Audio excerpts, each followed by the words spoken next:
So இன்னைக்குமே நம்ம வந்து பார்க்கும் பொழுது இன்னைக்கு வந்து விமென்ஸ் டே அப்படிங்கிறத நம்ம பார்க்குறோம். ஸோ உலகம் முழுசுக்கும் வந்து விமென்ஸ் டே அப்படிங்கிறது வந்து கொண்டாட வந்து படுகிறது. ஸோ இன்னைக்கு இந்த விமென்ஸ் டேல நம்ம வந்து ஒரு விமன் சம்பந்தப்பட்ட ஒரு மெசேஜ் வந்து நம்ம வந்து இன்னைக்கு வந்து கேட்கலாம். நம்ம வாசிக்க போற வேத வசனம் என்னன்னா நீதிமொழிகள் 14வது அதிகாரம் 1வது வசனம். நீதிமொழிகள் 14வது அதிகாரம் 1வது வசனம். புத்தியுள்ள ஸ்திரீ தன் வீட்டை கட்டுகிறாள், புத்தி இல்லாத தன் கைகளினால் அதை இடித்து போடுகிறாள் அப்படிங்கிற வசனத்தை வந்து நம்ம பார்க்கிறோம். இங்க வந்து ரெண்டு டைப்ஸ் வந்து பார்க்கிறோம். ஒண்ணு புத்தியுள்ள ஸ்திரீ, இன்னொன்னு புத்தி இல்லாத ஸ்திரீ. புத்தியுள்ள ஸ்திரீ என்ன பண்றாங்கன்னா வந்து தன் வீட்டை கட்டுகிறாள். புத்தி இல்லாத ஸ்திரீ என்ன பண்றாங்கன்னா தன் கைகளினால் அதை இடித்து போடுகிறாள். எதை இடித்து போடுகிறாள்னா தன் வீட்டை வந்து இடித்து போடுகிறாள் அப்படின்னு சொல்லி நம்ம வந்து பாக்குறோம். சோ இந்த வீடு அப்படின்னா என்னது? இப்ப நம்ம வந்து உலக பிரகாரமான ஒரு வீடு, இப்ப நம்ம குடி இருக்கிற வீடுன்னா நம்ம எப்படி வந்து கட்டுவோம்? ஃபர்ஸ்ட் வந்து ஒரு ஃபவுண்டேஷன் போடுவோம். ஃபவுண்டேஷனுக்கு மேல சில வீட்டுல ரொம்ப ஸ்ட்ராங்கா இருக்கணும்ன்றதுக்காக பெல்ட் வந்து யூஸ் பண்ணுவாங்க. பெல்ட் யூஸ் பண்ணதுக்கு அப்புறமா மேல வந்து கட்டடம் எழுப்புவாங்க. கட்டடம் எழுப்புனதுக்கு அப்புறமா வந்து ரூஃபிங் வந்து போடுவாங்க. ரூஃபிங் வந்து போடுறது வந்து அந்த அது அது வந்து ரொம்ப நாள் வந்து எடுக்கும். அந்த ரூஃப் வந்து ஸ்ட்ராங்கா இருக்கணும் அப்படிங்கிறதுக்காக. அப்புறம் என்ன ஆகும்? வயரிங் பண்ணுவாங்க, பிளம்பிங் பண்ணுவாங்க. எல்லாமே முடிந்ததுக்கு அப்புறமா என்ன இன்டீரியர் டிசைன்ஸ் அப்படின்னு சொல்லி வந்து இப்போ உள்ள காலங்கள்ல எல்லார் வீட்லயுமே வந்து இருக்கும். அது வந்து வித்தியாசமா அழகழகா வீடு வந்து அழகுபடுத்துறதுக்கு வந்து ஒவ்வொரு காரியங்கள் வந்து வீட்டுல வந்து பண்ணுவாங்க. சோ ஆனா இங்க வந்து புத்தியுள்ள ஸ்திரீ தன் வீட்டை கட்டுகிறாள் அப்படின்னு சொல்லி வந்திருக்கு. சோ இது என்ன மாதிரி வீடு? இது ஏன் என்ன வீடு வந்து இந்த புத்தியுள்ள ஸ்திரீ கட்டுகிறாள்னு நம்ம வேத வசனத்தை பார்க்கும் பொழுது அதே வசனம் நீதிமொழிகள்ல வந்து 24வது அதிகாரம் 3வது வசனம் மற்றும் 4வது வசனத்துல நம்ம வந்து பார்க்கிறோம். என்ன பார்க்கிறோம்னா வீடு ஞானத்தினாலே கட்டப்பட்டு விவேகத்தினாலே நிலைநிறுத்தப்படும். அடுத்து 4வது வசனம் ஆவினாலே அறைகளில் அருமையும் இனிமையுமான சகலவித பொருட்களும் நிறைந்திருக்கும் அப்படின்னு சொல்லி. சோ இங்க வீடுங்கிறது எதை வந்து குறிக்குதுன்னா வீடு வந்து எதனால கட்டப்படுது அப்படின்னு. இது வந்து உலக பிரகாரமான வீடு இல்ல. இது வந்து பைபிள் நமக்கு வந்து சொல்ற வீடு வந்து நம்மளுடைய குடும்பம் வந்து எப்படி கட்டப்படுது, நம்மளுடைய வீடு, நம்மளுடைய வீட்டுல இருக்கிற காரியங்கள் எப்படி கட்டப்படுது அப்படின்னா வீடு ஞானத்தினாலே வந்து கட்டப்படுகிறதா. சரி, வீடு ஞானத்தினால கட்டப்படுது. எதுல நிலைநிறுத்தப்படுதுன்னா விவேகத்தினாலே வந்து நிலைநிறுத்தப்படுகிறது. அதுக்கப்புறம் 3வது பார்த்தா அறிவினாலே அறைகளில் அருமையும் இனிமையுமான சகலவித பொருட்களாலும் நிறைந்திருக்கும். இங்க 3 விஷயம் நம்ம வந்து பார்க்கிறோம். ஃபர்ஸ்ட் ஞானம், 2வது விவேகம், 3வது அறிவு.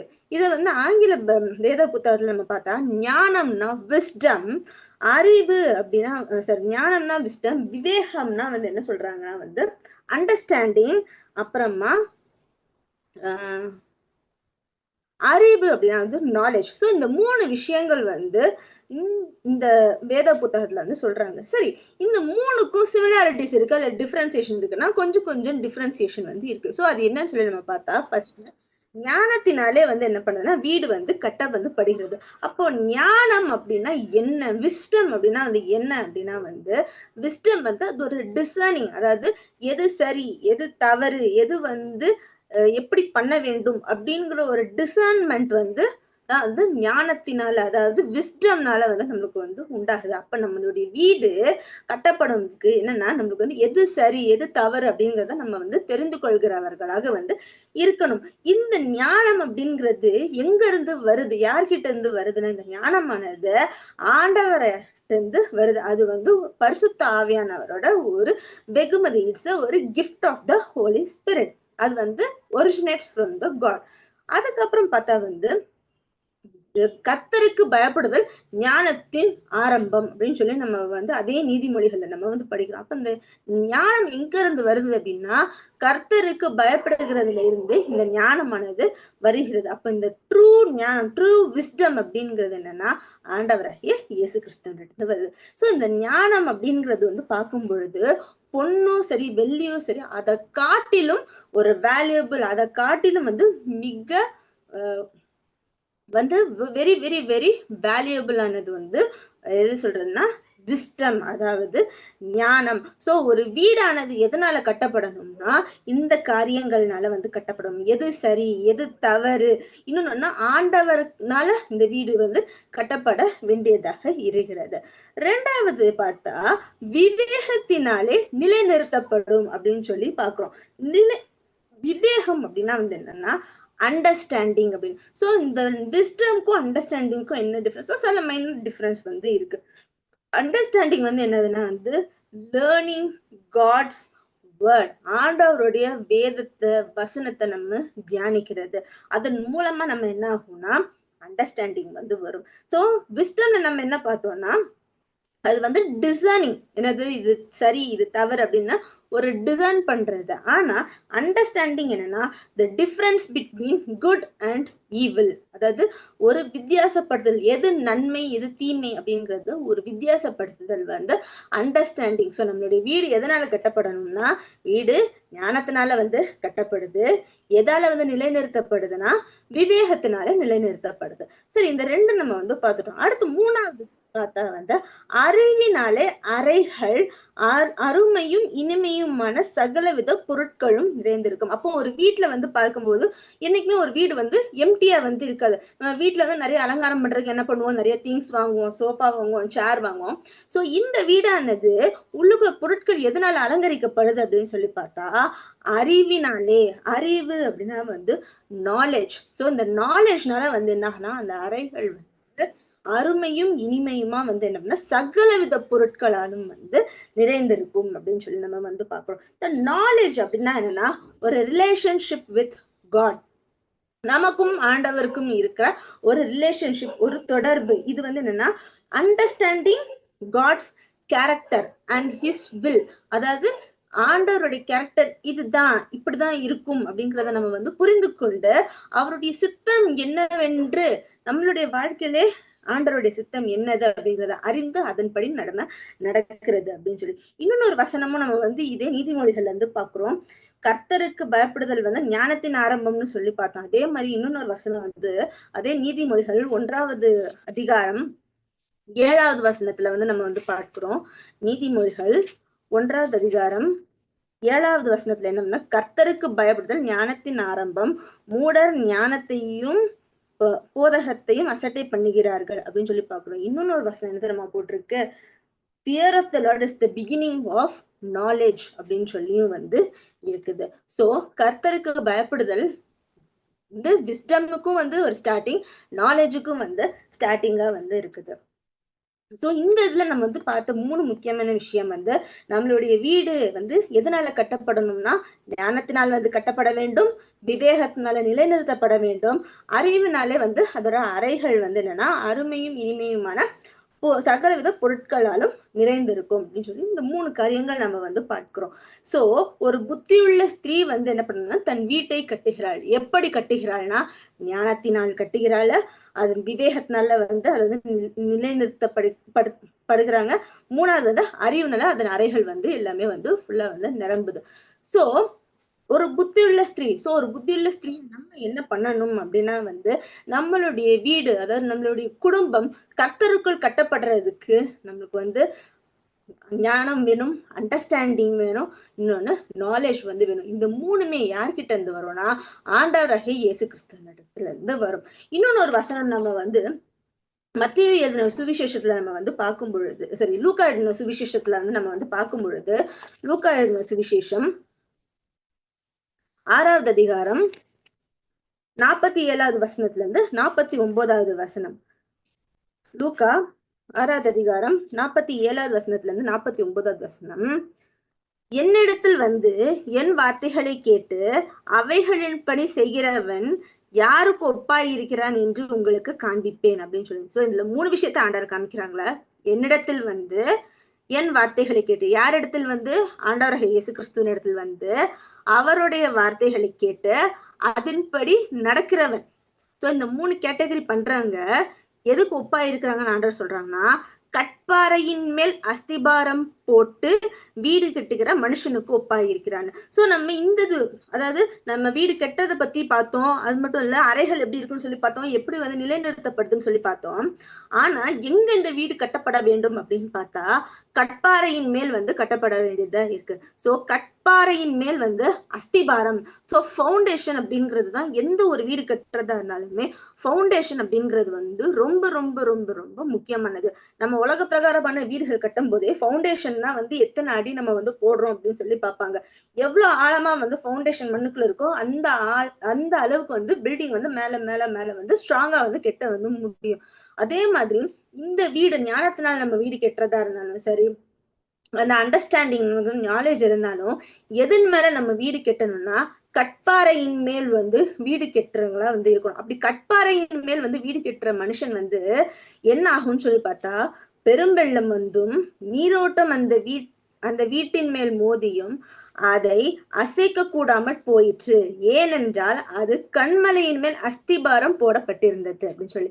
எதுக்கு வந்து கட்பாறையின் மேல் வந்து கட்டணும், அஸ்திபாரம் போடணும், ஒரு வீட்டுக்கு அஸ்திபாரம் கட்பாறையின் மேல போடணும் அப்படின்னா எந்த வெள்ளம் வந்தாலும் எந்த நீரோட்டம் வந்தாலும் அந்த வீட்டின் மேல மோதினாலும் அந்த வீடு வந்து அசைக்கப்படாம வந்து இருக்கும். சோ நம்மளுக்கு வர போராட்டங்களா இருக்கலாம், நமக்கு வர சோதனைகளா இருக்கலாம், நம்மளுடைய வீடு ஆண்டவராகிய இயேசு கிறிஸ்துவின் மேல கட்டப்பட்டிருந்துச்சுன்னா எந்த விதமான சோதனைகளோ போராட்டங்களோ எது வந்தாலும் நம்மளுடைய வீடு அசைக்கப்படாம வந்து இருக்கும். ஏன்? நம்ம வீடு வந்து ஆண்டவராகிய இயேசு கிறிஸ்துவின் மேல வந்து நம்மளுடைய ஃபவுண்டேஷன் வந்து எந்த விதமான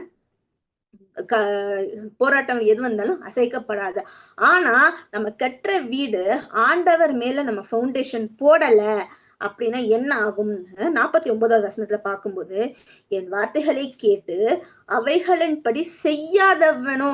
சோ ஆண்டவருடைய வசனத்தை வந்து கேட்டுட்டு அதன்படி நம்ம வந்து செய்யாம வந்து இருந்தோம்னா நம்மளுடைய வீடு எப்படி கட்டப்படுற வீடுனா மண்ணின் மேல் வீடு கட்டினவனுக்கு ஒப்பாய் வந்து இருக்கும் அப்படின்னு. சோ மண்ணின் மேல் வந்து வீடு கட்டும் பொழுது என்ன ஆகும்னா நீரோட்டம் அதன் மேல் மோதின உடனே வந்து அது என்னன்னா அது விழுந்து முழுவதும் அழிந்தது. சோ இதுதான் வந்து முக்கியம்.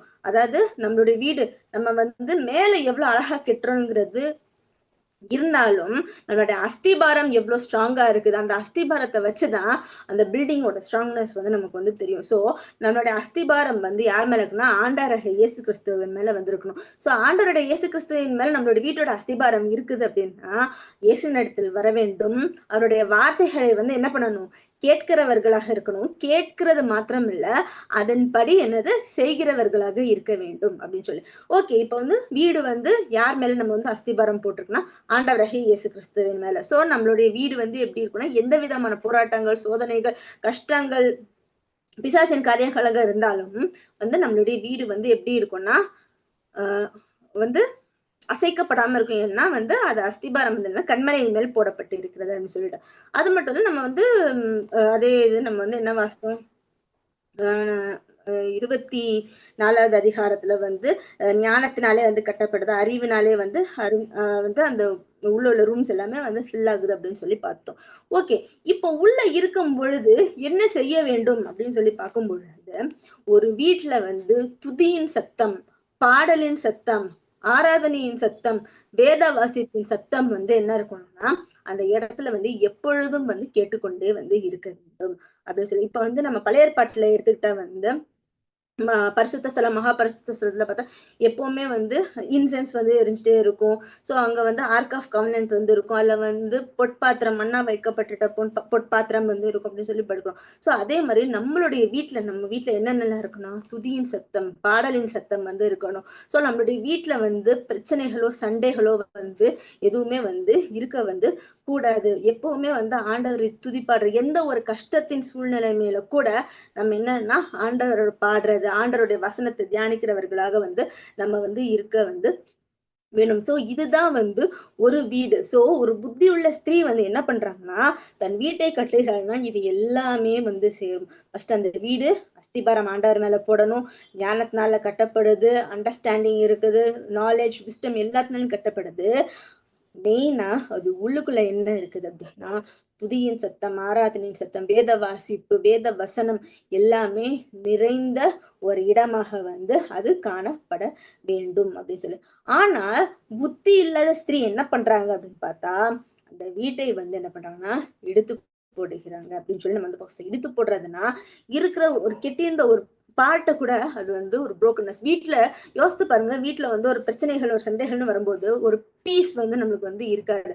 அப்போ என்ன பாட்டு பாட, என்ன வேதம் வாசிக்க, என்ன ஜெபம் பண்ண அப்படின்னு சொல்லி நமக்கு உண்மையிலே அது தோணவே தோணாது. சோ நம்ம வீட்டுல என்ன இருக்கும்னா சந்தோஷம், சமாதானம். சந்தோஷம், சமாதானம் இருக்கும்னா ஆண்டவருடைய பிரசன்ஸ் நம்ம வீட்டுல இருக்கணும். சோ அது எப்படி இருக்கணும்? நம்ம ஜெபிக்கிற ஜெபங்கள், நம்ம வாசிக்கிற வேத வசனம், அது மட்டும் இல்ல நம்ம படிக்கிற பாடல்களா இருக்குது. சோ இன்னொன்னு ஒரே ஒரு ஆண்டவர் சொன்ன ஒரு உவமையை நான் சொல்லி நான் முடிக்க விரும்புறேன்.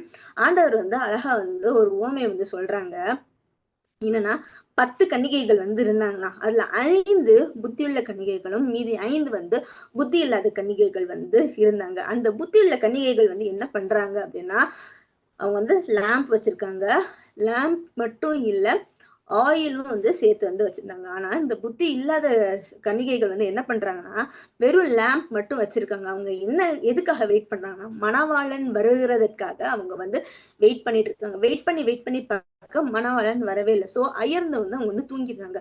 சோ மிட் நைட்ல என்ன ஆகுது அப்படின்னு பார்த்தா, மணவாளன் வராங்க அப்படின்னு சொல்லி ஒரு சத்தம் கேட்ட உடனே என்ன பண்றாங்கன்னா, எல்லா அந்த கன்னிகைகளும் தங்களுடைய விளக்க ஏற்றாங்க. ஆனா அந்த 5 புத்தி இல்லாத கன்னிகைகள்கிட்ட நம்ம பார்க்கும் பொழுது எண்ணெய் இல்ல. அப்ப அவங்க புத்தி உள்ள கன்னிகைகள்கிட்ட போய் உங்க எண்ணெயை கொஞ்சம் கொடுங்க அப்படின்னு சொல்லி கேட்கும் பொழுது, புத்தி உள்ள கன்னிகைகள் உங்களுக்கு கொடுத்தா எங்களுக்குமே பத்தாம பேரும், நீங்க போய் கடையில வாங்குங்க அப்படின்னு சொல்லி சொல்றாங்க. சோ அந்த டைம் பார்க்கும் பொழுது என்ன ஆகுதுன்னா, மணவாளன் வந்துடுறாங்க. மணவாளன் வரும்பொழுது எந்த கன்னிகைகள், அந்த 5 புத்தியுள்ள கன்னிகைகள் யார் தயாரா இருந்தாங்களோ அவங்க என்ன பண்ணிடுறாங்கன்னா மணவாளனை சந்திக்க போயிடுறாங்க. சோ இதுல ஒரு முக்கியமான பாயிண்ட் நம்மகிட்ட எப்போதுமே அந்த ஆயில் அப்படிங்கிறது நம்மளுடைய வீட்டுல இருக்கணும். ஆயில் அப்படின்னா பரிசுத்த ஆவியானவருடைய அபிஷேகம் நிறைந்தவர்களாக. சோ பரிசுத்த அபிஷேகம் நிறைந்தவர்களாக இருக்கும் பொழுது மணவாளன் இயேசு கிறிஸ்து வரும் பொழுது நாம் அவரை சந்திக்க எப்படி இருக்குன்னா ஆயத்தம் உள்ளவர்களாக இருக்க வேண்டும். கடைசி நிமிஷத்துல ஐயோ அப்படின்னாலுமே எதுவுமே செய்ய முடியாது. இந்த காலங்கள் ஆண்டவர் வருகிறதுக்கான ஒரு காலங்களா இருக்குது. ஆண்டவர் எப்ப வருவாங்கன்னு நம்ம சொல்லவே முடியாது. சோ நம்மளுடைய வீட்டுல எல்லா காரியங்களுமே இருந்தாலும் நம்மளுக்கு ஆயில், அதாவது பரிசுத்தாவியோட அபிஷேகம், பரிசுத்தாவியோட அக்கி நம்ம கூட எப்பவுமே இருக்கணும். இந்த ஆயில் மட்டும் எப்பொழுதும் நம்மளுடைய வீட்டுல இருந்து என்ன பண்ணணும்னா குறைஞ்சிடவே குறைஞ்சிட கூடாது. சோ எப்பொழுதுமே நம்மளுடைய விளக்குகள் எரிந்து கொண்டே இருக்கணும். சோ நம்ம மணவாளனுக்காக காத்துக்கொண்டே இருக்கிறோம். சோ நம்ம சபையாகிய மணவாட்டி மணவாளனாகிய இயேசு கிறிஸ்துவோட வருகைக்கு காத்து ஒரு பிரைடு எப்படி ஒரு குரூம் வரதுக்கு காத்துட்டு இருப்பாங்க அப்படின்னா, ரொம்ப சந்தோஷமா வந்திருப்பாங்க. எப்ப குரூமை பார்ப்போம் அப்படின்னு சொல்லி. சோ அவங்களுடைய அலங்காரம் எல்லாமே ஒரு குரூமை கவர்ற மாதிரி இருக்காங்க. அதாவது எப்படி சொல்றது, சோ நம்ம குரூம் நம்ம பார்க்கணும். சோ நம்மளுடைய அலங்காரம் சரீர பிரகாரமான அலங்காரம் இல்லாம பரிசுத்த அலங்காரமா நம்ம இருக்கும் பொழுது, அது மட்டும் இல்ல, அந்த மெயினா முக்கியமானது பரிசுத்தாவியோட அபிஷேகத்தால நம்ம நிறைந்தவர்களாக இருக்கும் பொழுது, மணவாளனாகிய இயேசு கிறிஸ்து வரும்பொழுது மணவாட்டியாகிய நாம் அவரை சந்திக்க தயாராக இருப்போம். சோ இந்த ஒரு விமென்ஸ் டே ஒட்டியுமே நம்ம ஒரு புத்தியுள்ள ஒரு ஸ்திரீகளாக, புத்தியுள்ள ஒரு கன்னிகைகளாக நம்ம நம்மளுடைய வீட்டை கட்டுகிறவர்களாக இருப்போம். கர்த்தர் தாமே இந்த வார்த்தையை ஆசீர்வதிப்பாராக.